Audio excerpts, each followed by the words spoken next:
Are you ready to go? I think I'm ready to go. Let me take a big drink of water here. Well, here's the thing. Your makeup looks good. As always, I spend hours on it.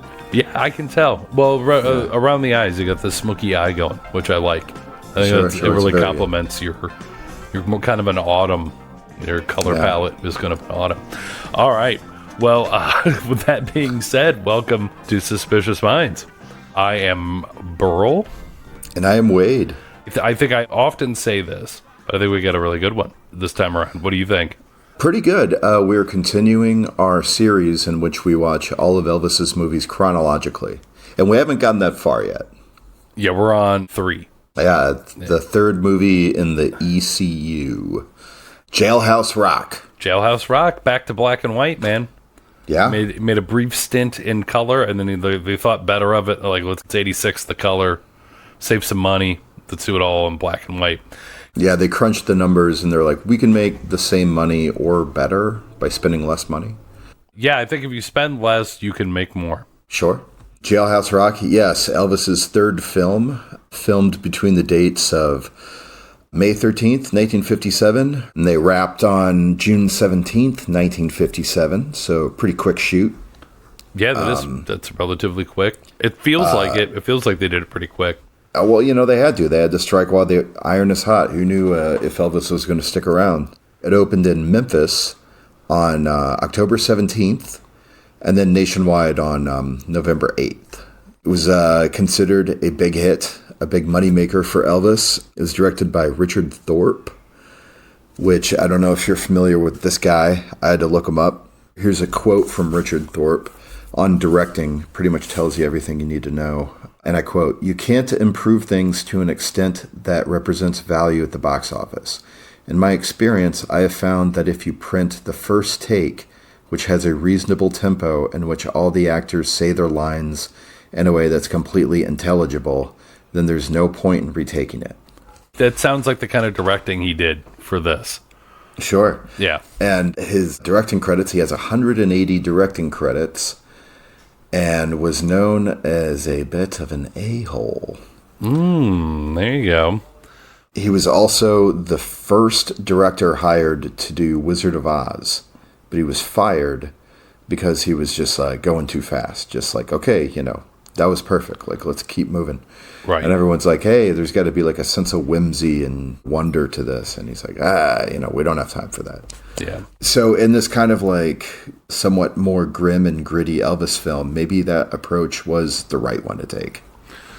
Right. And, I think really I was thinking about this, like for the shooting schedule, they're probably trying to save money because they probably only had to dye Elvis's hair once during all of that and didn't grow out in time. You couldn't even grow like a 3-day beard in the time that they filmed this, where Elvis probably couldn't at that point in his life because he's still pretty fresh-faced back then. Yeah, how old was he when they did this? This was 57s? 22-ish, right? He was born in 35, so yeah. Yeah, 22-ish, 21, because he's in January, so 22. So basically, Jailhouse Rock is the story of a young man who is Vince Everett, who is played by Elvis Presley. He's convicted of manslaughter after being drawn into a bar fight while trying to defend a woman. And in prison, Everett finds kind of friendship with his cellmate, a washed-up country singer named Hunk Houghton, played by Mickey Shaughnessy, who hears Vince sing and convinces him to take part in a televised inmate show that is broadcast on nationwide television. And then after this appearance, Hunk sees the potential of him becoming very popular. And once released, Elvis gets a job in a nightclub, meets Peggy, who's played by Judy Tyler, and the two work and they start a record company. And it's kind of the ins and outs of all the relationships afterwards. It's a movie that I thought I was a lot more familiar with than I actually was. I don't know if you had that experience. Well, I guarantee I've probably only ever seen that movie once, like start to finish. I've seen bits and pieces of it. I think we've all seen the famous dance scene. And then I know I've seen the So Square, I Don't Care, where they're outside and he's wearing the sweater and it's out by the pool. Like Right. that scene I've seen a bunch. And I don't know if I've seen much else of that. I think it's just the musical numbers that I've seen several times. You know, obviously the Jailhouse Rock song and that performance is really iconic, very famous. They sort of aped it for the 68 special, and they kind of call back to that. So I think you've probably seen it more than you have, but you've probably only ever seen it in bits and pieces. I feel like this is a one that plays on like TBS a lot, or did back in the day, like probably one of the most commonly shown Elvis movies on TV. But yeah, for some reason, I remembered this one as taking place in jail a lot more than it does. I mean, it's maybe 15 or 20 minutes of the movie they're in jail, if that.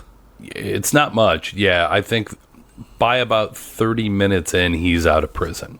And he gets into prison about 7 minutes in. So yeah, you're probably about right. So maybe 20 minutes. And then from then on out, it's pretty much like basically the same thing as Loving You. Like this kind of young singer finds their voice and like goes on the national stage from there. And with like a relationship with kind of like an older lady. The only difference is this one's in black and white, and he's just like a raging prick this whole movie. Yeah, he's a really unlikable character in the movie. It's very interesting. Yeah, it's just the strangest choice because he's just so quick-tempered and petulant through the entire movie. If he feels at all slighted by someone, his immediate response is to just, use his fists, which is what gets him in prison in the first place. So I guess they just follow through with that narrative and that character. So they have to get him into prison, I guess. But then he's just constantly in fights. Well, yeah, I mean, they're clearly trying to make like a juvenile delinquent film. But this was like in an era in which they didn't have like the Elvis movie figured out yet. Because like Love Me Tender was like pretty much just a regular ass Western that had Elvis in it. And Loving You, definitely like a movie for Elvis, but they're like spinning the whole movie like, Elvis is this good guy. On like real reputable, like clean cut dude. And then they go in the complete opposite direction in this movie. Just like he's this irredeemable asshole. Really up to the final frame. He's just like a prick. Yeah, I agree. There's very little to like about him. Yeah, it's shocking because like all these people must really just want him for the money. Like they're sticking around for the money. They just see dollar signs when they see him. Because the first time he meets Peggy, he's just a complete jerk to her. Like, I'm not interested in you. I don't want anything to do with you. And then she sees him perform, and halfway through a performance where he says, don't pay any attention to me. I'm just trying to do this to prove to the owner that I can sing. And then somebody does exactly that. They ignore him, and they go about their business, and he's laughing and having a conversation. And he throws a fit, jumps from the stage over the bar, and then like smashes his guitar into the guy's table. And then Judy or Peggy chases him out because she's like, hey, where are you going? Let's figure this out. We've got to get you recorded. Like, who on earth would want that guy? Who would want to deal with him? Like, nobody. Yeah, the way he jumps off stage and smashes the guitar has real like PCP energy. Yeah, right? Yeah. And the other thing is, like, for a guy who just got out of prison, you would think the last thing you'd want... Like, I think they should have put him back into prison, like, numerous times and then get him televised. And then there's, like, all these kids writing in letters, and they finally get him released because of that. That would have probably been a better movie. Why didn't they call me? I could have written that. You weren't born yet. Or were you? I don't know. I don't know.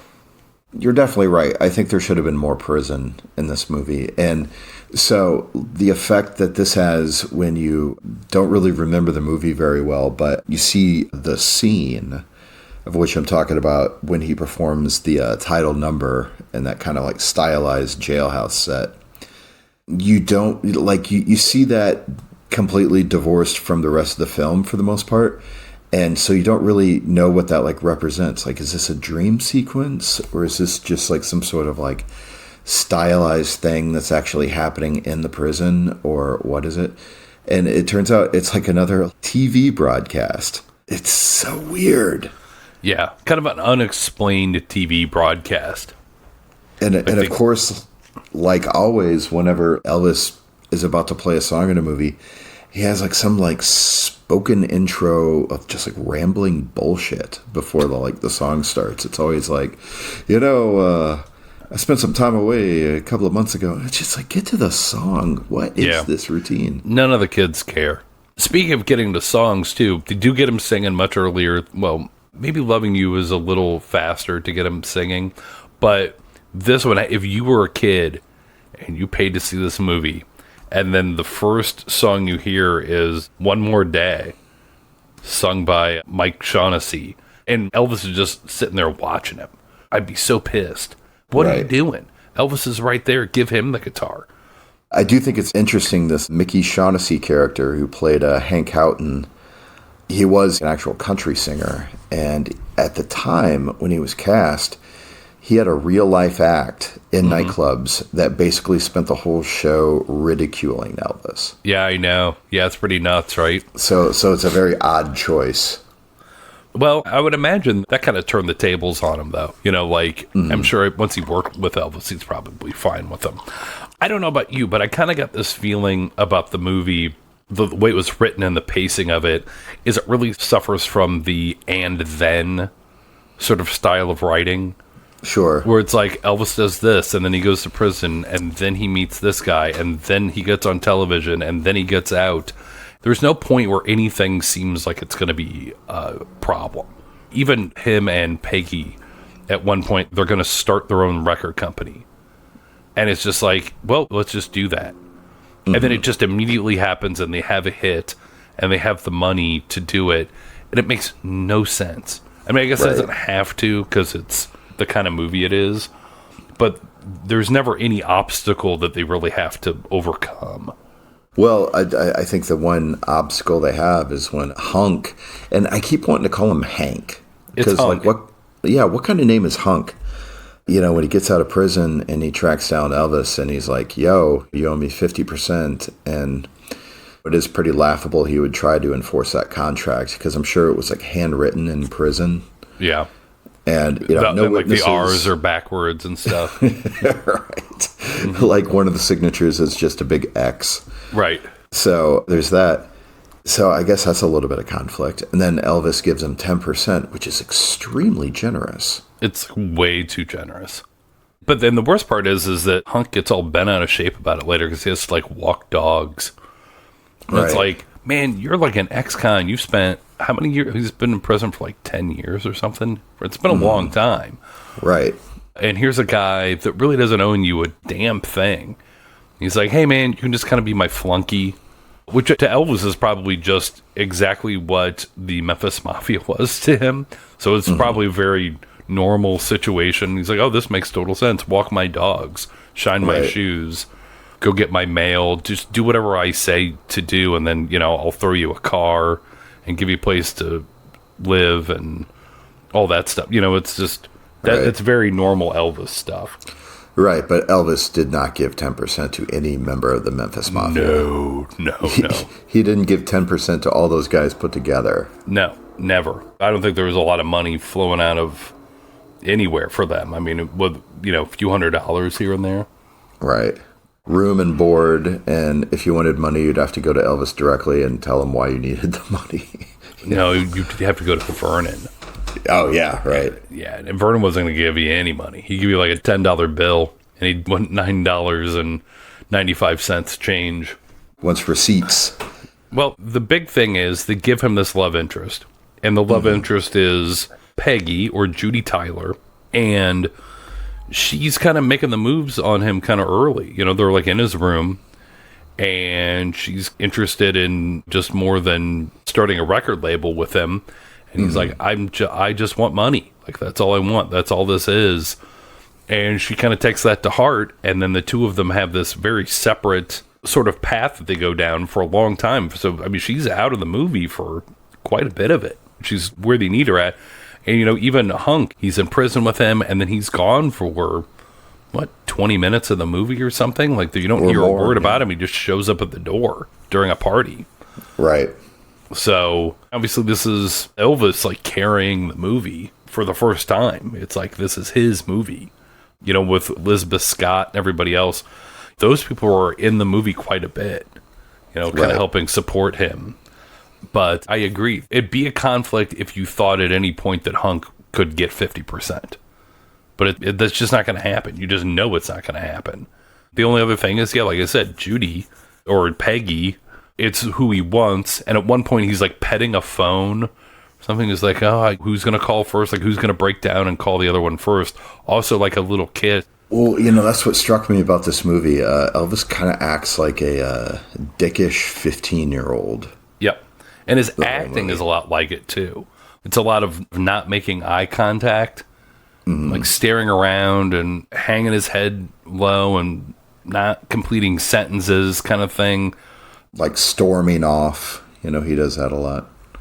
Yeah, when he's at the party at Peggy's parents' house and they ask him about jazz, which, you know, here's the weird thing. I think even in real life, Elvis would not have understood what the hell they were talking about. Sure. Syncopation and all that kind of stuff, going to outer space or whatever they were talking about. Talking about dissonance. Yeah, dissonance. And I think they talked about Dave Brubeck a little bit. So shout out to Dave Brubeck.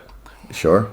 But whatever, like, to me, this is me talking in 2024. I would be thrilled if I walked into a party with a bunch of grown adults, like, who are interested in music. Yeah, it would be nice. Right. Basically, you're going to talk about YouTube videos. I think that's all that happens. What somebody read on Reddit. That's it. That's all you get. Yeah. A bunch of people in the kitchen on their phones. Oh, can I just say one thing about that scene? Peggy's parents' party, where you know, Elvis eventually storms out. I had to run this back a couple times. This is the damnedest thing I've ever seen. Peggy's dad, who seems like a really nice guy, comes up to Elvis. And he's like, you know, what you drinking? Scotch or bourbon or something like that. And Elvis is like, I want a beer. And then Peggy's dad is like, absolutely, we've got that too. And he like goes over. And you've worked in the service industry before, right? Sure. Yeah. He pops the cap. It's like a 12-ounce bottle. Pops the cap. You see a little bit of vapor come off of it. So it's a real beer. There's no way that they would like be able to like fake that. And then pours the cleanest beer in a glass I've ever seen anyone do. Just droop. It's in like a Pilsner glass, and then hands it over. Perfect amount of head. I'm like, God damn, this guy's done this before. Yeah, he's been around the block.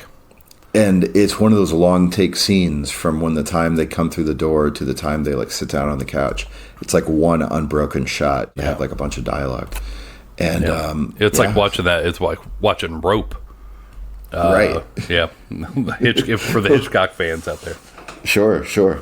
Didn't know where you're going with that, but yeah, absolutely.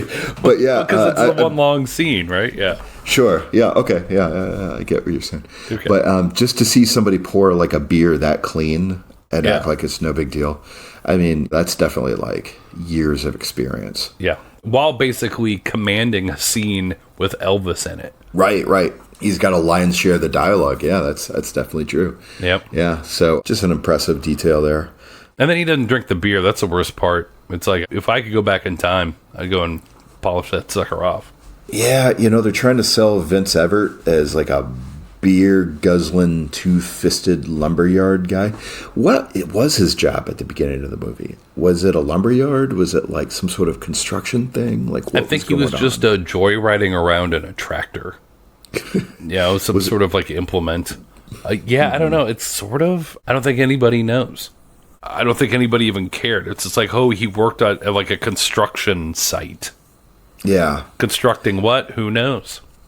Yeah, and I wasn't sure really if what was going on with like payday there, because the guy like pulls up in the car with like the box of checks and starts handing them out. Is this like how these guys get paid like every week or every 2 weeks? Is this like an ongoing thing? Or is this like the end of some sort of contract job? Because it kind of had the sense of finality about it. Like, oh, here's the checks. And yeah, but it doesn't seem like it's a job done. They're in the middle of like a messy construction site. Right. So it's not like they're finishing up the final details on a building or something. So I'm assuming it's just the end of the week.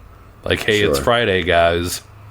And then what's he get? He gets a grand total of, $108?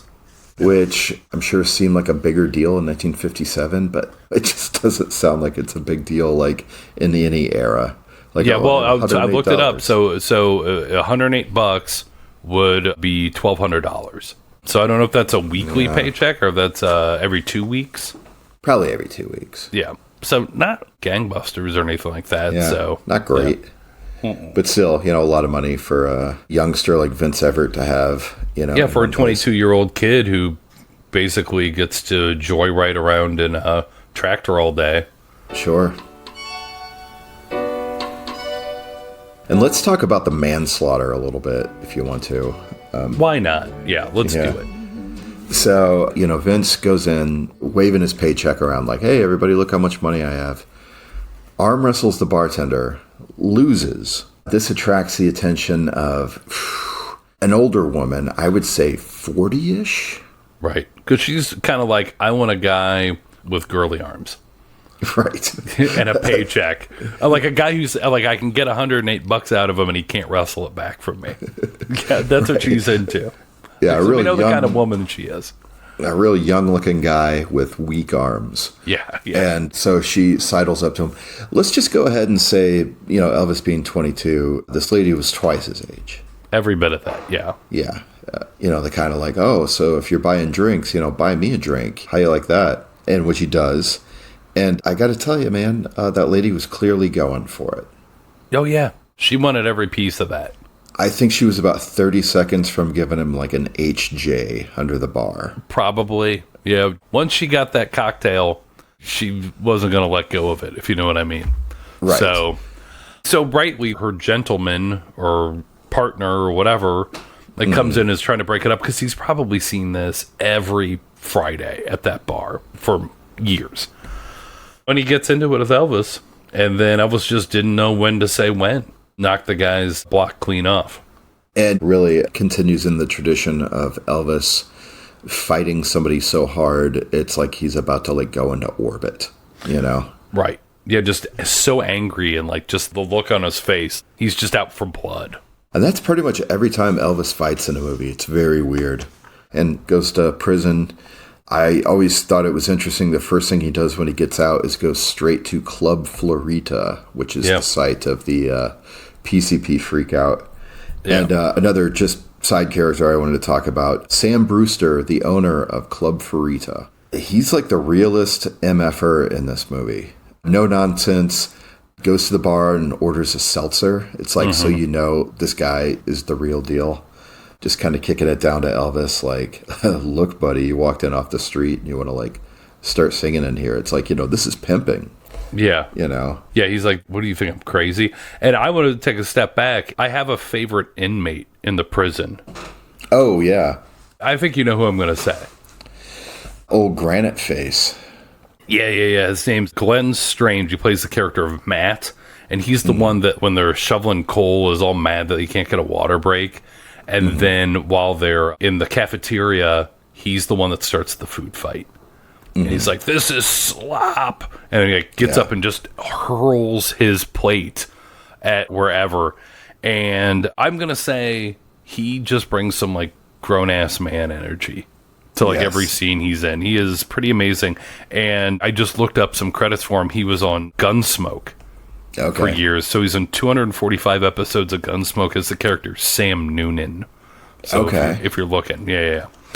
But favorite part of him being in prison is just occasionally that guy showing up and I'm like, oh man, this is going to be good. Because he's the best part of the prison scene. So I guess what we should talk about next is, he meets Peggy. They cut a record somehow, miraculously. He smashes a guitar at this club. Then they go on and they go to record a tune with the guys, Scotty and Bill and DJ. Yeah, Elvis's real band. Yeah, they show up in the studio. Yeah. Because she wants him to hear himself sing. So they go, it seems like a strange way to do it. It's like nobody owned a tape recorder anywhere. You couldn't just, whatever. But they cut a demo, which they then take to the head of a studio. The guy passes on it and then steals the song and has another guy record it. What's the guy's name? Mickey something? Mickey Alba? Mickey Alba, Elvis's arch nemesis, but never appears in the film. Doesn't appear in the film, but he is in some posters. And that's Don Burnett is the guy's name. Oh, who does the singing? Well, I know that he's the guy that they have in like the posters. Oh, is Don Burnett. So he was on Bonanza and The Triumph of Robin Hood. He was an actor for a few years, and then I think he got out of it and became like a stockbroker or something. I don't know. Mm-hmm. I didn't do too much digging on him, but I just thought it was interesting. It was like, who is that guy to see if he show up in the movie?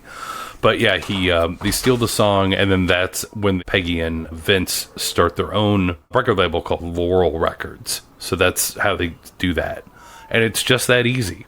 Yeah. It's just that easy. Like, I thought it was interesting that the first record label they try is Geneva Records. And that's the guy who's like, I don't like the song, but let me keep a copy of it overnight. And maybe I'll play it for somebody that would like it. And subsequently steals it and gives it to Mickey Alba. And then when Elvis finds out, he goes in there and just like pimp slaps him.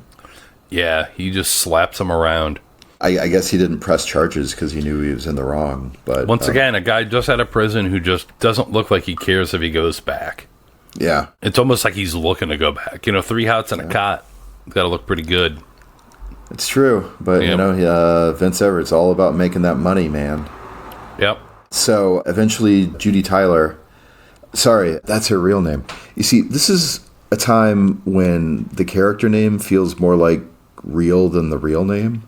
Sure. Because her character name is Peggy Van Alden, but her real name is Judy Tyler. You see, Judy Tyler sounds made up. Yeah. Anyway. Probably is. They're probably both made up names. Right. So just interesting bit where Peggy gets Elvis airplay for the first time through a DJ that she knows. And played by Dean Jones. And the first time he plays it, it's for the background of a horse meat commercial. Yeah, it's pretty amazing. It's pretty great. And then people call in and they want to hear it again. Yeah. So that's how it actually gets on. But it gets some airplay. So that's kind of how it works. That's his big break, was in a horse meat commercial. I just got to put this out there. If we have any listeners who are like around in the 50s listening to the radio, please contact us and tell us, were there like horse meat commercials on the radio a lot? I think it was just like a real popular dog food. Yeah. I think that there was a lot of horse meat and dog food. I think like all dog food was probably horse meat back then. I got to look that up. That doesn't sound right. Or maybe it's meat for horses. Maybe if you want like a carnivore horse, you try to bulk them up for like a big fight or something. Yeah, sure. Yeah, maybe that's it. I don't know.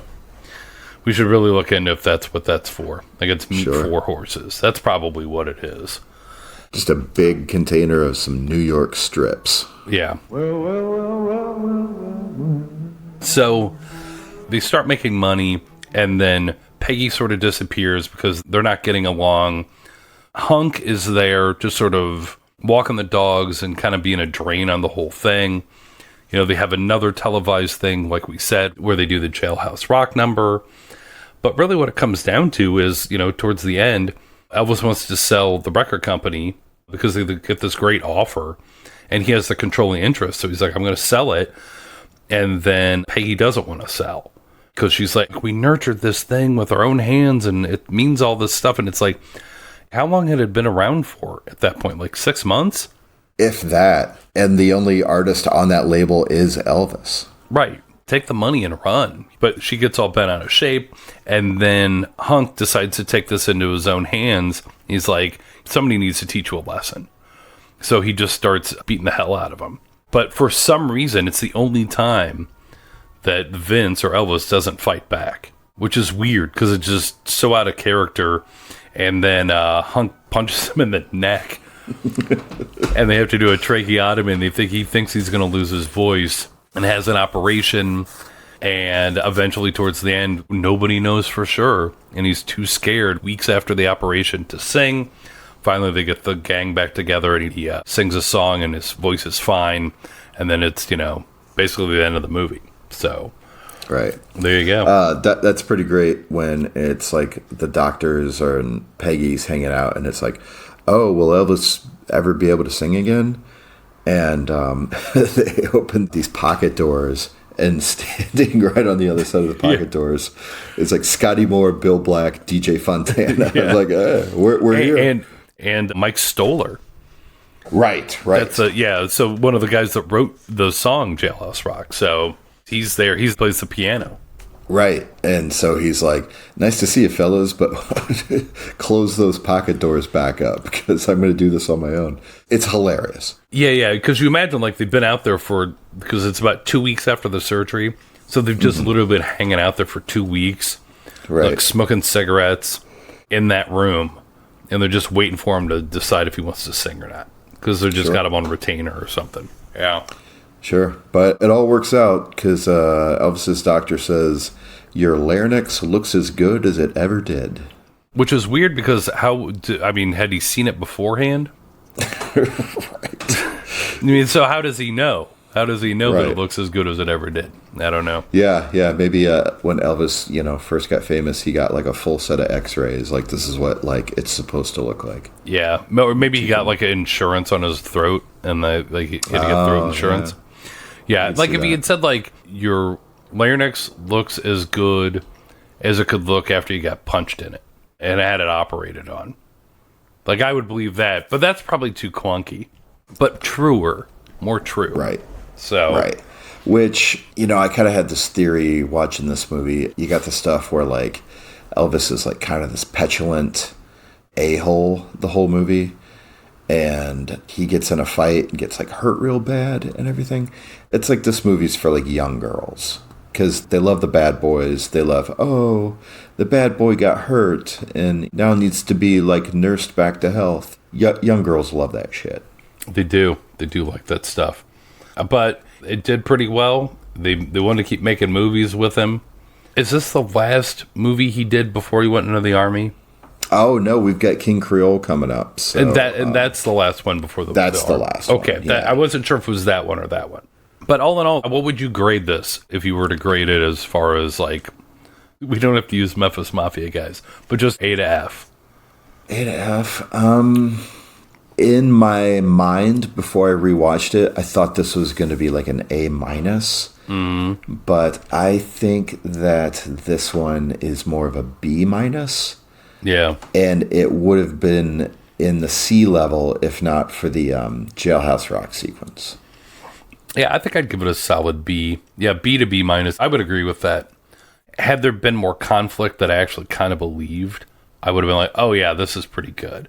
Like, they really kind of did something. But the writing of it is so lazy.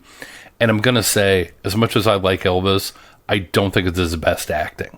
His acting's kind of weak in this. And a lot of the scenes. Maybe not, though. I think maybe the best scene that he has is the scene where he storms out of Peggy's dad's house. And then they're on the sidewalk. And then the interaction. The scene where he, like, really forces that kiss on Peggy is kind of weird. But the interaction after that is pretty good. Mm-hmm. But other than that, it's kind of weak. Well, he's still figuring it out. And like I said earlier, they're still trying to figure out the Elvis on-screen persona at this point, which I don't think gets solidified until, what's the first film after the Army? G.I. Blues? I don't know if you have any final thoughts, but I have one pet peeve with this movie.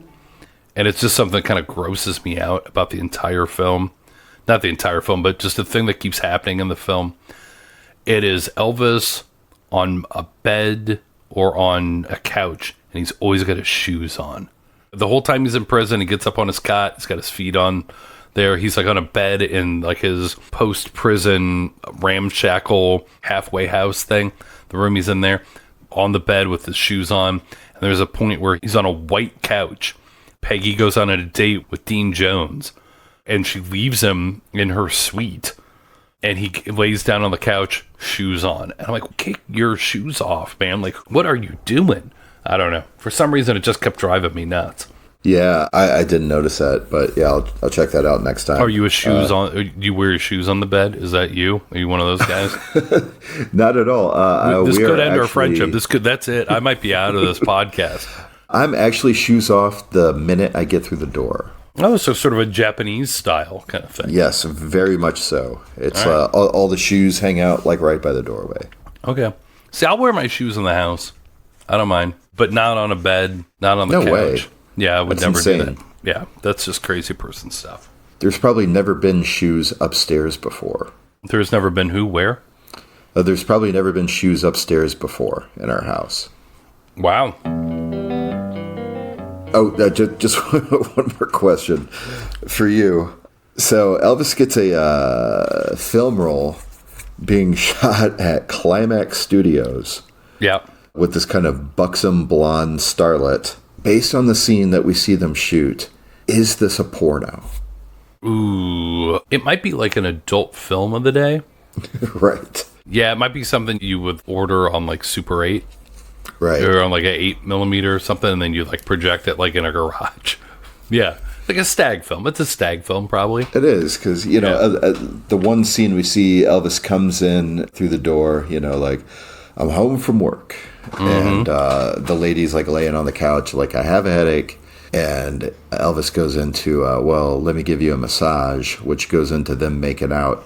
Right. If they were to have like wah pedals back then and had a Scotty Moore just kind of like kicking like the little 70s funk riff, it plays as a porno. Yeah. Is all I'm saying. Yeah, I will say though, like if you got a massage from Elvis, especially at that time, it looked like he had the softest hands. Like they've never done a day's hard work ever. There's no calluses on them. They're just like buttery soft. And they'd be like rubbing your temples. I bet that'd be really relaxing. It would. Gladys wouldn't allow it, Probably has to like put like Vaseline on his hands and like gloves on when he sleeps.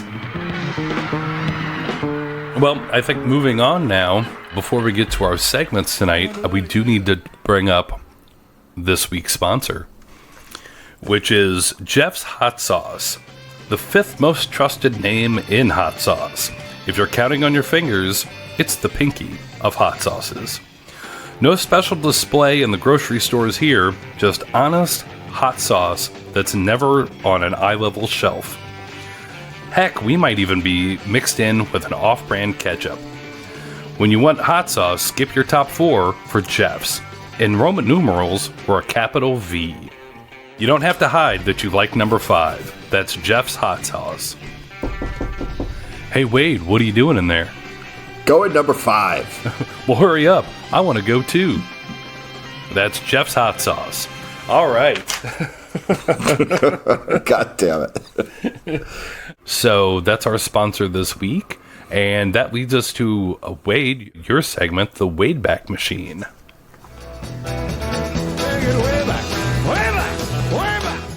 The Wade Back Machine tonight takes us all the way back to October 17th, 1957, the release of Jailhouse Rock in Memphis, I should add. It was released in Memphis 3 weeks before the rest of the country. Anyway, I said that already.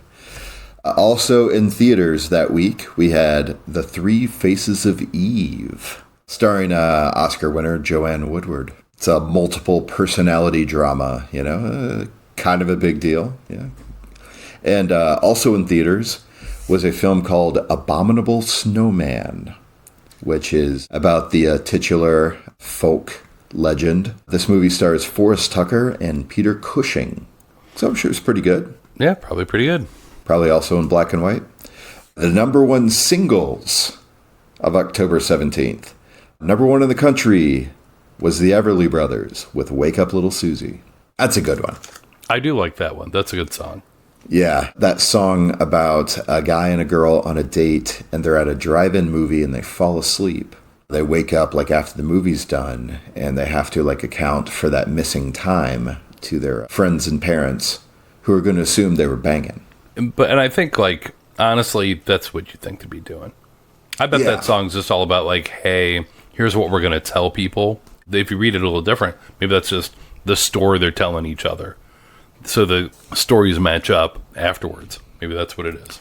Speaking of somebody who's been to a lot of drive-in theaters, the phenomenon of falling asleep during the second film and then waking up at like 4 a.m. at the drive-in, actually pretty common. That's happened to me like 10 times. Wow. So I can relate to the lyrics of the song. And what the hell, man? Everly Brothers couldn't keep it together till the end, but what a group.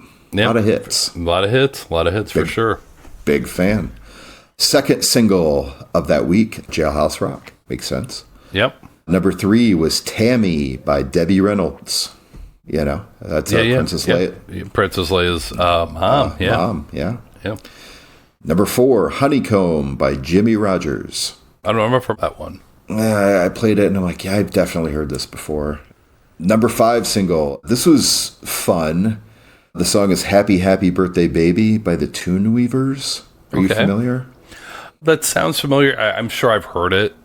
Right. It's kind of this weepy, passive-aggressive ballad. The lyrics of the song are just basically the transcription of a lady writing a birthday card to her ex-boyfriend and just talking about how sad she is because they're not together anymore. But I hope I don't spoil your birthday.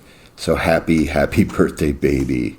Wow. It's like basically the lyrics of the song. It's harrowing, really. It's like, Jesus, this is a lot to lay on this dude. On his birthday. It's his goddamn birthday. Show a little class, a little restraint. As far as TV goes, in October 57, I have the whole Thursday night lineup written down. I don't think I'm going to go through all of it because there's a lot going on. I do think it's interesting that NBC at 7:30 p.m. was showing Tic-Tac-Toe, the game show. Yeah, that's been around that long. Wow, that's crazy. And 8:30 was Dragnet.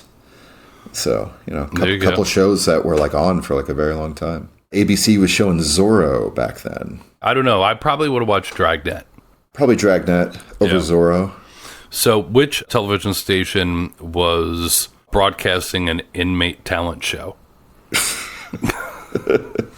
Well, none of them? None of them? Oh, that's weird. Well, CBS at 8:30 p.m. that evening showed something called Climax / Shower of Stars. Well, I've watched that before. I'm shocked that got on there. It might be a little different, though. Which, for some reason, didn't make me laugh when I wrote it down, but I'm seeing it written out now, and it's just could not possibly be funnier. Good God. So that would have been the Prisoner thing. Gotcha. Right? And that's the Wade Back Machine for October 17th, 1957. Powering it down. Power down that Wade Back Machine. All right. Well, that brings us to your favorite segment, Would You Believe? All right. Oh, man, I'm never ready for it. I know. All right. So, would you believe that Mike Shaughnessy died 30 years to the day after his co-star in the movie, Judy Tyler? Would you believe? Well, here's the thing. I don't think we talked about it. Judy Tyler, she died weeks after this wrapped. Yes, she died in a car wreck. Right, with her husband. Yep. Who also died. And she was dead by the time the movie came out. Yep, she was. And as a result, as I'm sure you've heard, this is the one movie Elvis never watched because he couldn't deal with it because I think he was pretty sweet on Judy Tyler. Absolutely, I'm sure he was. But she was an attractive lady. So, to go back to it, would you believe? Mm-hmm. I'm going to believe it. No, that's false. Oh, God damn it. But what's weird is it's not far off. I think she died on July 3rd. He died on July 23rd. But 30 years later. So that's, I've got 0. So far, yeah. Here's the thing, though. We're both winners because we're doing an Elvis podcast. All right. Sure. So, would you believe that in the movie, when they are marking off months on the calendar, when they switch from one year to the next year, all the days of the week are the exact same, which never happens? Would you believe? I'm going to not believe that one. No, that's true. It was really weird. I saw it. I went back and was like, those are the exact same months. Like, they just printed out, like, 1957 twice and then just put them on top of each other. Like, very lazy. Like, they just couldn't be bothered to get the next year or last year or anything. So, would you believe that the actor Cosmo Sardo, who was a prison barber, received a bunch of hate mail for cutting Elvis's hair in the movie, but not as much hate mail as Bill Hickman, who was the guy who whipped Elvis in the movie? Would you believe? That sounds dumb enough to be true. I would believe that. No, I made that up. Yeah, sorry. I've got a bunch of these, so you're going to get some of them. And I might give you a hint. If you don't get any by the end, I will start giving you hints. Keep them coming. All right. Elvis, as we know, a bit of a prankster. Mm-hmm. So on set of the movie, Elvis decided would be really funny. What he did is he pranked Judy Tyler by having a fake snake pop out of his guitar when he went to, I guess it was serenade or play for her. And it, like, freaked her out. Would you believe? I do not believe that. You're right. That I made up. So there you go. You're on the books. You're good. All right. We're salvaging this one. All right. Would you believe that during the filming of Jailhouse Rock, Robert Mitchum stopped by and had a meeting with Elvis and tried to persuade him to play his son in the movie Thunder Road? Would you believe? And if you look at it, if you're going to cast Robert Mitchum's son, you could do worse. Anyway, would you believe? I do believe that. That is true. He did. That is true. I feel like I read that in, like, What Happened or something. Yeah, I think that might have been in there. So, would you believe that towards the end of shooting the film, Jailhouse Rock, that we're talking about today. The subject of this podcast. Yeah, so if you don't remember, we're talking about Jailhouse Rock, right? Okay. So, Dewey Phillips, who you remember, the DJ for, Red Hot and Blue, he came to visit Elvis, and he was a huge embarrassment. So I guess he came on the lot, basically, and he said to Yul Brynner, "You're a short little mother, aren't you?" And then he was also super loud and obnoxious in public, constantly drawing attention to himself. And then, when he went back to Memphis, he plays a stolen copy of Teddy Bear on the air. Would you believe? I want to believe it, so I'm going to say I do believe it. Yeah, that's true. Yeah, it's actually one of the reasons they didn't talk for, like, I guess it was a huge riff because he stole Teddy Bear from him. It's like, what are you doing? It hadn't been released yet. Right. So, we're up to our last one. So, you're doing pretty good. I think you're 3-3 right now. So, you're doing great. You might be able to pull this out. Now, we all know Elvis had a love for Southern cooking.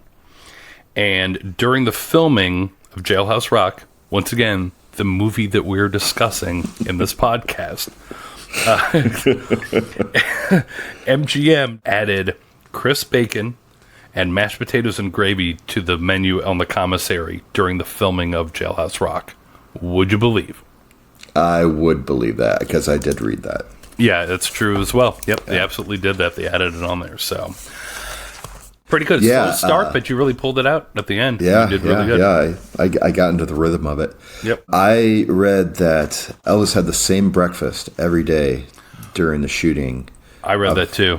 Of this film, which was an enormous bacon sandwich made of really crisp bacon and tomato slices. Yeah, and a glass of milk to wash it down with. Yeah, which doesn't sound too bad.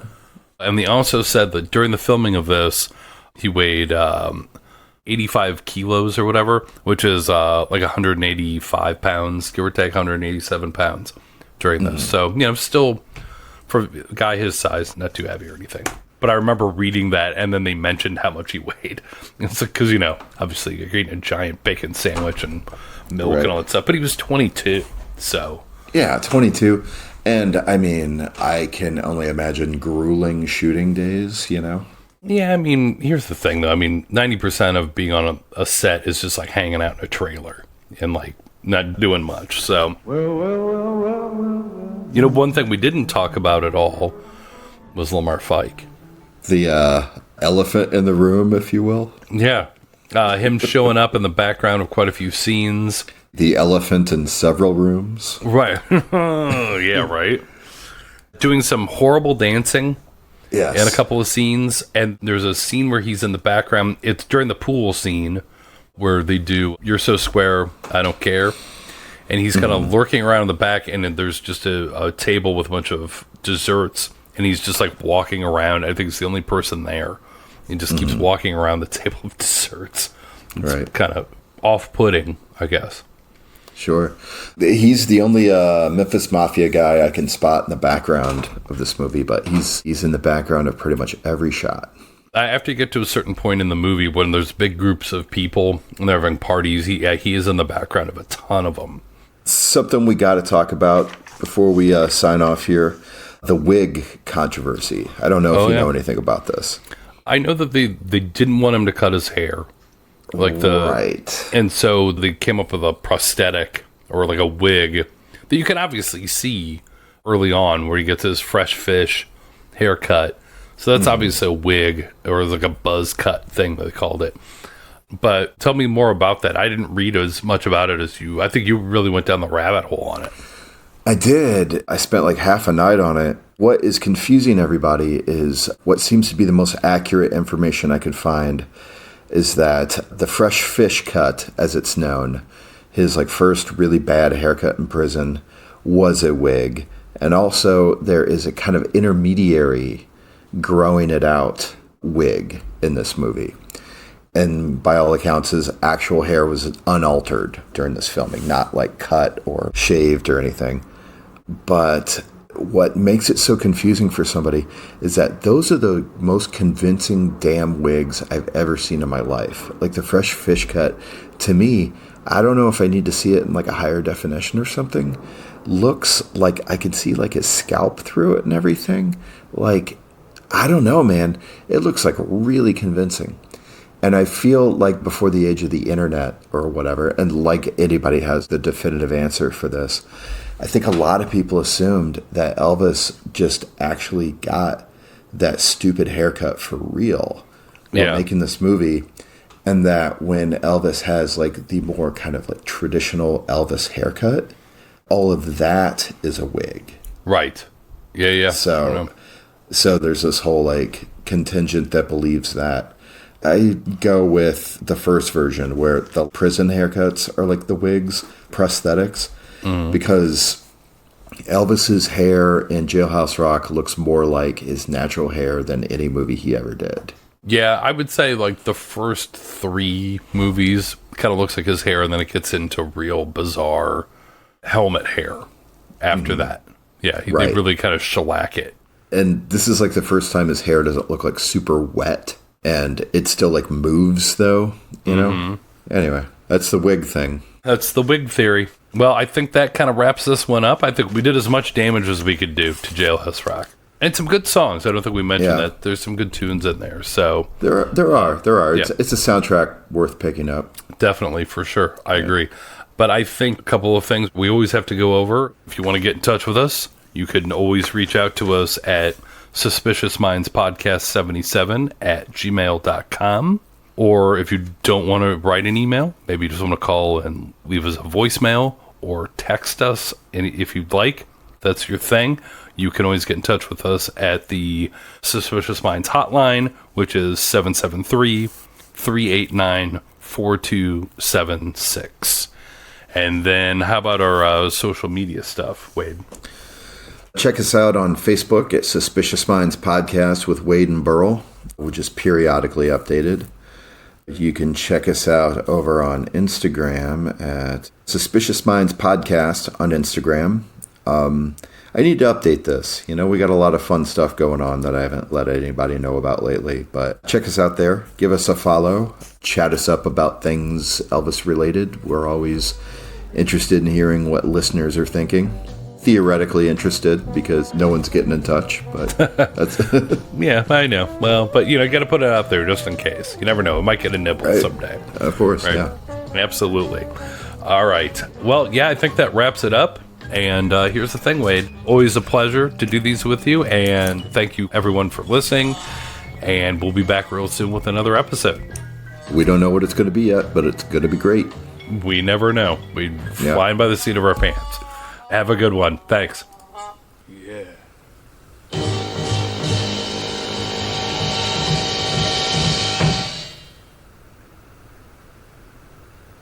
Thank you. Good night.